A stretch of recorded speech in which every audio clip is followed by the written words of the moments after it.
সদস্য ভাইদের জন্য দোয়া করবেন এবং প্রবাসী ভাইদের জন্য দোয়া করবেন। 24-এর আন্দোলনে যারা শহীদ হয়েছে তাদের জন্য দোয়া করবেন, যারা আহত হয়েছে তাদের জন্য দোয়া করবেন। ইস্তেগফার করেন। আজকে আমাদের মাহফিল চলাকালীন সময় এই ব্যক্তিটি খুব ডিস্টার্ব করে যাচ্ছেন, যাতে হুজুরের আলোচনা মানুষ শুনতে না পারে। উনি টোটালি পাগল মনে হচ্ছে না, ইসকন অথবা রয়ের গোয়েন্দা সংস্থা মনে হচ্ছে।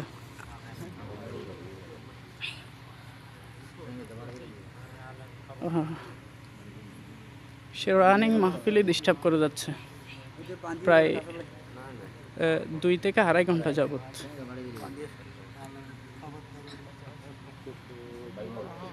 কমপ্লিটলি সে ইসকন অথবা রয়ের সদস্য।